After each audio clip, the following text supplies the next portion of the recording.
The instrument I hold in my hands has been missing for over 40 years. To some of you, it will be instantly recognisable. This bass guitar was smashed up in an infamous fight backstage at Top of the Pops, and no one seemed to know what happened to it after that. Well, I do, and it's a hell of a tale, but it's going to take quite a bit of backstory here. This is Adam Ant, with co-songwriter and guitarist Marco Pirroni, who you'll probably know from 80s hits such as Stand and Deliver, Prince Charming and Goody Two Shoes. But before the commercial success, Adam and a selection of musicians around him were an entirely different phenomenon.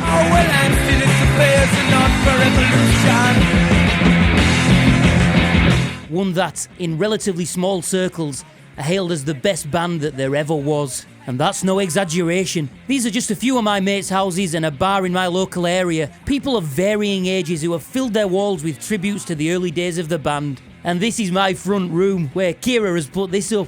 I really like Adam and the Ants.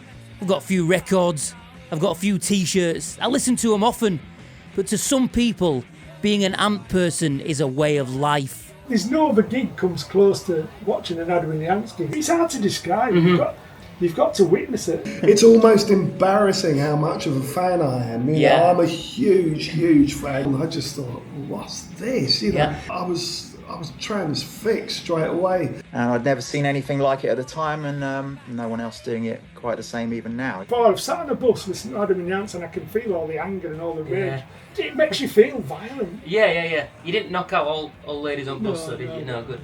The story begins in 1976, in the heart of punk rock, where Adam and bassist Andy Warren play with the B-Sides, who recorded one song before splitting up. The B-Sides was a very art school concept. Let's give ourselves the challenge of making good songs that are renowned for not being good enough. So we just got a lot of B-sides of not very good records. Meanwhile, Marco Pirroni plays the Susie and the Banshees debut gig with Sid Vicious on drums.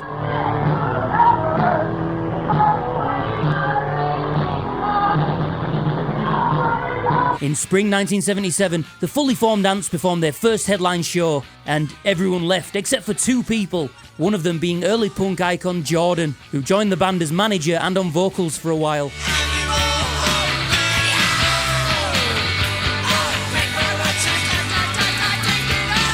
These early years featured quite a few musicians, but most notably were Dave Barbarossa on drums and Matthew Ashman on guitar, two very influential musicians. And the live shows in this period are something of legend, with which people who weren't there, like me, will never truly understand. But you can get a taste of it from early bootlegs, the film Jubilee, the magnificent single Zerox, and the now legendary debut album Dirk Wears White Socks. So with Dave Barb and Andy Warren, some people think those are the best sort of years of it. Would you think the same? Or? Yeah, you do. 100%. It feels like your band. Yeah. Everyone, they were very. The rest of the band, like Matthew, Andy, and all, they used to put us all on guest list. Dave Barb as well. Adam was very insular. It's almost like watching two people in the dressing room. We'd be sat there really quiet and shy. Right. You get him on stage and he becomes completely opposite, like a maniac. Dirk Wears White Socks for me is the one. Right. Only because it's so naturally raw and it's the songwriting is so impressive on that as well. I feel like, particularly the Dirk album, there's little bits of disco and that. Yeah, absolutely. In there and Yeah. great, you know? Yeah. But at the end of 1979, bassist Andy Warren left the band to be replaced by Lee Gorman, and former Pistols manager Malcolm McLaren stepped in as manager. But after only 2 months, Malcolm convinced the band members to leave Adam and join Bow Wow Wow under his leadership in an infamous story of rock and roll betrayal. This left Adam absolutely back to square one, again. And for a lot of people, it would have been enough to completely give up. But this was just the start of their remarkable rise to fame and fortune. This was the point where he formed an entirely new band with songwriting partner Marco Pirroni, which included 18-year-old Kevin Mooney and his Gibson Ripper bass. Now, Kevin doesn't have much of an online presence at all, and I heard he was last seen in Berlin. Would I be able to track him down? And even if I did, would he really want to talk to me? I've heard he was quite the fearsome character back in the day. Hello, Danny. All right, nice to meet you. Nice to meet you. So how come you're in Berlin? I live with the Swiss woman, Bettina, Uh-huh. and we fell in love. We've been together ever since. You've picked up a little bit of an accent. I know, I lived in America for a long time. All right. I lived in Boston for like 20 years. I mean, I was talking to Andy Blade from Eater the other day, and I started talking right Cockney, you know, because I just fell right into it. You know what I mean? Right, let me show you this thing. So there we are. Wow. Unbelievable. I didn't think this bass even existed anymore. I thought that it was never repaired. It's So incredible because I switched over to, like, now I use one of these. yeah. Wow, This that's is a beauty. Mr. Goddard, by the way. I call this bass Mr. Goddard because it reminds me of Adam Ant. Yeah. But that's what I did in the Ants as well. Is that I switched to precision. So the fella who found it owns Manson Guitars. So he got it in the 90s. He looked in the local newspaper and there was an advert for a Gibson bass listed in the Exeter Express. There's no other info. It just says Gibson bass for sale. It says the lady that met him at her house said she was either related or ex-girlfriend to Kevin Mooney. Ring any bells? Like, I used to go out with Eve, right? Who was married. She was Adam's ex-wife, right? Adam and Eve. Adam and Eve. Although I think her birth name was Carol, but it was right. Carolyn Stewart. But she actually got me that. But I used to call that bass the Marauder. I don't know whether maybe he's not a Marauder, but I used to call it a Marauder. We knew this fella. His name was Mickey Abbott, and he was a roadie for the Clash, and he was a friend of Eve's. And I think that bass came from him. Like, this would be in 1979, 1980, something like that. That's where I think it came from. And I used it on the Kings of the Wild Frontier video, and various television performances. I loved that bass, and the thing I loved about it was the weight. It was very light. It is super light. Really I can't good to believe carry. it. It's even for me. But the other day, you showed me a picture of me and Chris standing together, and Chris was holding that bass. Yeah. That in that picture. So I think probably what happened was it got repaired, it came back, but I carried on using the precisions. Yeah. Then I think it went into the lockup at John Henry's. I just never used it again after that. What a great guy Kevin is. I couldn't believe it. More on why this needed to be repaired later. But first, I just want to say a huge thank you to Adrian at Manson Guitar Works, who has kept hold of this for all these years, restoring it, selling it to me at a very reasonable price, and having the faith in me to tell the story. Now, I also had a video call scheduled with Marco Pirroni himself, and when you finally get to talk to people you've admired for so long, you kind of play out scenarios on how it's going to go, what you're going to say to each other. It's almost like there's a tinge of magic in the air. Bloody technology, can you hear me? Yeah. Can you hear me? Yes. Oh, thank fuck for that. God, I do every single Zoom meeting. It's like, hello, can you hear me? No, call back. No, try again. No, send another link. It's a fucking nightmare. I mean, I'd rather just come round. I know, maybe everyone should just go to the pubs and meet and talk to each other. Yeah. Marco's guitar playing style completely took the band in a new musical direction, combining his glam rock influences with the sound of surf guitars and even...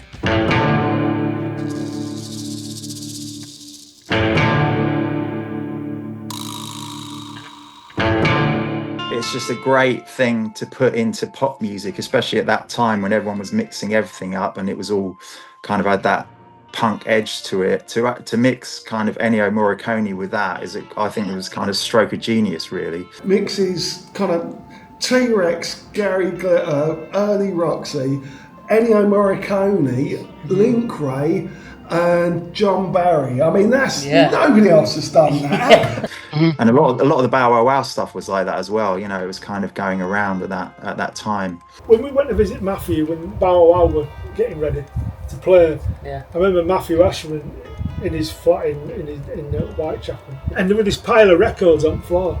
And he says, oh, this is what Malcolm gave me to practice, and it were all Ennio Morricone and loads of other stuff.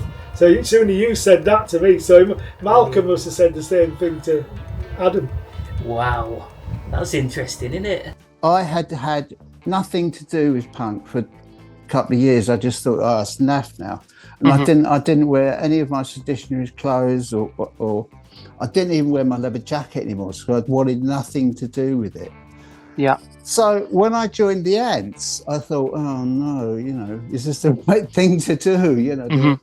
I've still got this punk audience. And one of the great guitar riffs on the song Dog Eat Dog was no guitar riff at all. It was actually played on this very bass. It sounds like the kind of vibrato you get out of an amp. Yeah, exactly. Yeah. Like that. Yeah. You tuned it so high, and you're really delicate because you think the neck's going to go any time. Yeah, I'm not going to try that then. No, don't. I've got to do it. Right? How can I not recreate that moment on this bass? Just once. Please don't break.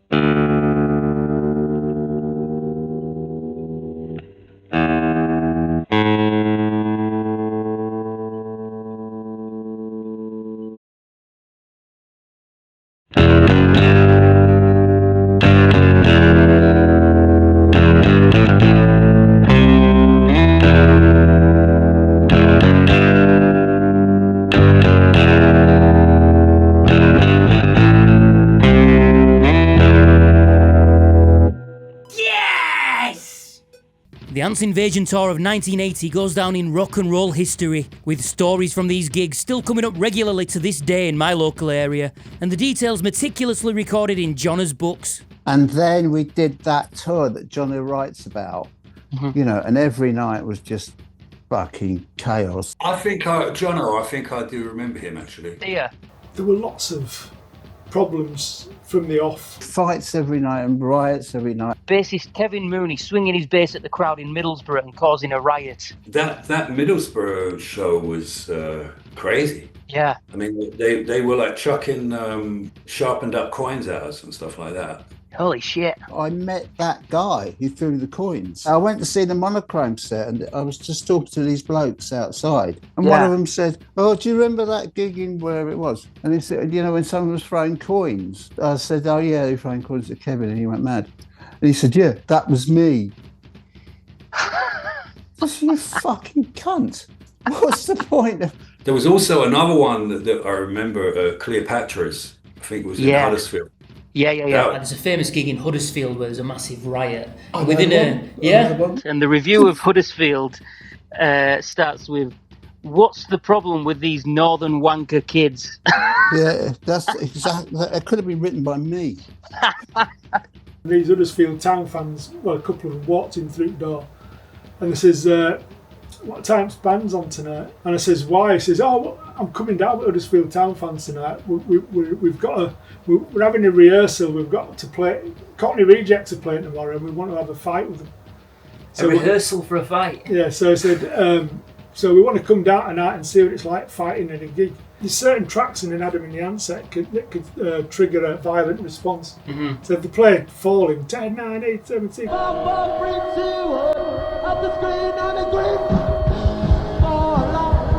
All of a sudden there was just this massive fight kicked off, and the Ants fans, I don't know where I got it from, I had like iron bars and that, and just smashing his skinheads. Really? There's blood everywhere. I've never seen out like it. I'd busted my hand up that way, I just remembered. I had a fight with this guy, and he had a busted arm as well, and we're both swinging at each other, but because his arms weren't unable to connect with each other, so I was going this way and he was going that way, and it was like, fucking hell, we're just tiring each other out here.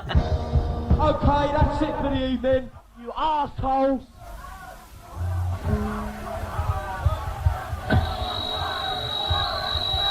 And Boxhead from Liverpool, he got on stage actually and made an announcement, and he says, oh, you fucking divvies, you come down here like to fucking fighters and you're all cowards. Fucking any one of you. Alright, now listen. Shit houses. Now listen, the police are on the way down now, so... You're just a bunch of shit houses. Alan! It takes 10 of you to take one guy on. Fuck off. Alan! So he walked off stage and they all targeted him and put him in hospital. So he got beat up after that? As soon as he went off stage, they all targeted him. Oh, scared shitless, yeah. I just thought, fucking, I don't really want to do this, you know. I Yeah. don't really want to be in this band. I don't really want to play to this audience. And from this moment is arguably where the band changed to become the more mainstream outfit that they are widely known for today, but not before one other infamous encounter. On Halloween 1980, the band had made it on Top of the Pops. You probably never done Top of the Pops, but Yeah. obviously, no, you haven't done Top of the Pops. There's a little sort of foyer, there's the studio, and then you come out of the studio, and there's a sort of foyer area, and then you go downstairs to the dressing room. And these guys, the 4x2s, were hanging about. And I knew Jock McDonald from around. Okay, so you're talking about this fight on Top of the Pops. You're talking about a fucking arsehole called Jock McDonald. Yeah, well, you know what? Jock McDonald's dead now. Oh, is it? And I feel, you know, I always had a bit of a thing with him, like even before the Top of the Pops thing. And, you know, God bless him, you know. He's R.I.P., rest in peace. He's dead now, I think. Fuck. Mm-hmm. And I was using the Gibson. And on the way back, we were coming away from the studio, walking down the stairs, and we got attacked. Like, there was Amanda Donahoe, Adam, Jordan, and me. The bass was kind of on the stairs, and I remember somebody jumping up and down on it and smashing it. I think it was Jimmy Lydon, Johnny Rotten's brother. Right, yeah. Jimmy Lydon, I didn't know Jimmy, but I knew it was him. I think it was him. But you know what? If Jimmy Lydon watches this, you know, I'll buy you a pint of Guinness, all right? Like, I ain't got nothing against Jimmy Lydon. Good luck to Jimmy Lydon, wherever he is. This would be where the guy, this wooden repair, that would be where the guy was jumping up and down on it, because that's where it broke. And then I was in the dressing room, and then Adam and Kevin walked in, and Kevin had the sort of remains of this bass. But it turns out this was the beginning of the end for Kevin Mooney's time with the band. I started going out with Jordan about halfway through the Kings of Rock, and it was like, you know, the tension in the band was incredible. It was never gonna work out. There was a strange atmosphere, you know, because I'm really proud of my time in Adam and the Ants. Like, it was an adventure. I sort of left the band live on stage at the London Palladium.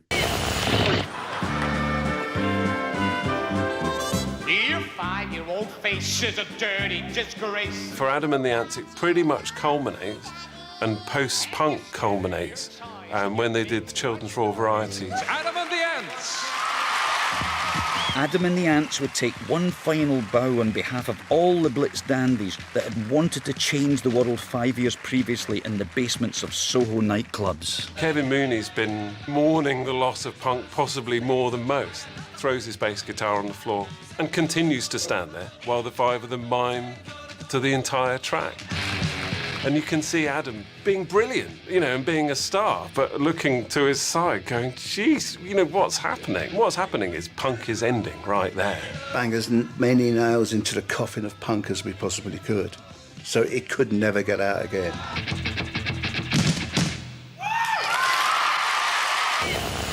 I mean, what really happened was, I mean, they told me that they were not going to honour the contract. Like, I had a contract with CBS. Right. And they told me they weren't going to honour the contract. And that was like 2 days before the Royal Variety show. He got fired from the band because he was doing gear. That's why he got fired from the band, and that was the last straw. Adam knows nothing about drugs, honestly. I mean, just you could give him drugs and he wouldn't know he was on them. But I'd been around Sid and Nancy and all that fuck, and it was just the depths of hell. Really was. You can't be in a band with someone on gear. You can't do it. It was less than a year between the Huddersfield riot and the band playing in front of the royal family. And at this point, the older fans had to decide whether this new mainstream variant of the band was for them or not. Once they ended up on Top of the Pops en masse, it was all the normal people sort of brought all the normal ideas, and things became... It convoluted all the punk thing. Then you've got 5-year-old kids with adamant lunchboxes. It just don't work at all. I only really loved them for about 6 months. But yet still, I mean, you've got a mural in there. A lot of the stuff he did in the mid 80s was great. I thought that little revival he had in the early 90s was great. The Room at the Top, wonderful song. I remember that from when I was really... Yeah, the fact he was on lunchboxes and stuff on the front cover of Smash Hits and Looking. I was like, yeah, I know he's mainstream now, but there's a different kind of mainstream because he still had that difference about him. He wasn't like all the others. You get some people that only like the early stuff, or some people that only like the Ant stuff, the first three albums. But I go further than that. I like Friend or Foe. I don't mind Strip, and I really liked Vive Le Rock as well. Well, speaking of Vive La Rock, I think that whole album's amazing. I'd love to play that whole album. I kind of wish it had done better at the time. There were a lot of kids coming. We weren't trying to get like young kids, but it was a different audience. The punk audience had fallen away because they actually had to buy tickets. Because the punk audience was always like, oh, can you get us in? Well, yeah, I could. I remember having to have conversations with sort of young 13, 14, 15-year-old punks saying, well, why have you got to charge money? I mean, we've got to charge money because we have no money and we wouldn't have money to put in. We wouldn't have money to buy petrol for the vans. Dave Bard did a tour with Adam about 10 years ago, and he said he was having the same conversation with adults. Yeah. And it was like some of the same guys that now really bald and middle-aged and standing in the car park going, can you get us in? For fuck's sake, it's been 30 years or something. Now, the musicians that I've talked to that played with Adam over the years mainly have positive feelings and memories of their time. I really like Marco and I really like Adam. Yeah. Right? And I've been, over the years, I don't think I've been necessarily disrespectful about them personally, but I've been disrespectful about their music, their pop music. Yeah. And I would just really like to say here and now that I think that Adam and Marco pop music is absolutely brilliant. And I'm really proud to have worked with them. And I think I should honor their work because I haven't been very complimentary about it. Another thing that was really great about Adam was that once you started rehearsing the songs, you just never stopped. We were playing over and over and over and over again. And I'd go home and practice the bass all night, come back to the rehearsal room the next day, boom, and then we go on tour. So by the time we did go on tour and we were playing like Middlesbrough and played these clubs, we were really, really tight. The only way to do that is constant repetition, unless you're some kind of musical genius like you, of course, which is Yeah, so would you say you're sort of a purist with it? Have you learnt it absolutely note for note, or do you try to put your own spin on things? No, I do try and put my own spin on anything I do, really. I just can't help it. I mean, that's one of the things I enjoy about playing other people's music is like putting my own spin on it, really. So, but like I say, because I was influenced by the same guitarist that played it, I think it still comes out pretty true to how it was meant to be. I like to think so anyway. Yeah, that's what you should be doing. That's fine. It's fine with me. That's what I would do. And the fans I talked to all seem to remember the first time they heard of the band. First time I heard of them, really, was at a party I went to with Jonna, and it was when Zerox had just come out. And obviously it got played numerous times at night. And after that, I just really liked it. It was on VH1. It was Prince Charming on VH1, and I loved the campness of it all, and I loved all the pantomime and the little dance and stuff. I thought, yeah. Raided my mum and dad's record collection, found out they've got everything with Adam and the Ants. Round about Christmas 77 or right. early 78, I've got a feeling it might be early 78, but I missed the band. I mean, this sounds crazy because suddenly I become obsessed with a band I'd never seen. So I started trying to find all these, and then I started looking at pictures like these on the wall, and I thought, you don't see people, singers jumping around like madmen like that. Yeah. And the pictures had a massive effect on what I thought of the band. I thought, these have got to be mental. Actually, it was the first band I ever saw was Adam and the Ants before they changed to Adam Ant. On the Prince Charming review, which was at Drury Lane Theatre, which was a big theatrical production they did when Prince Charming album came out, 81, I think. That left a massive impression, you know. It was October the 16th, 1980. It was my 11th birthday. Oh, I was going to say, how do you remember that? Yeah, exactly. It was my 11th birthday, and it was the first time they did Top of the Pops with Dog Eat Dog.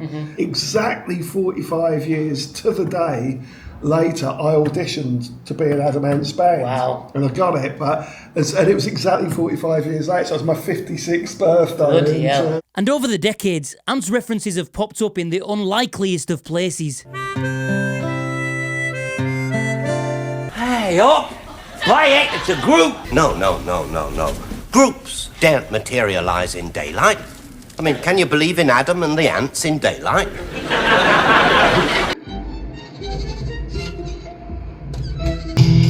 Are you marking them?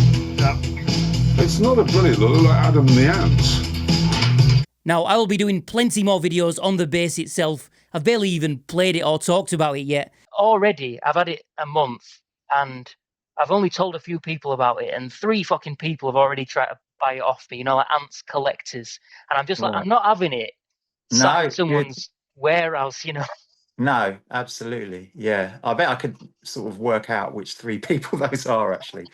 But I just really wanted to put together this mini documentary for the older Ants fans and for hopefully some new ones today. So I really hope you've enjoyed it. And I'm not earning a thing from this bloody video because all the record companies are taking the royalties for those tiny snippets of audio. So if you did appreciate it and you'd like to support the channel, the links are down in the description.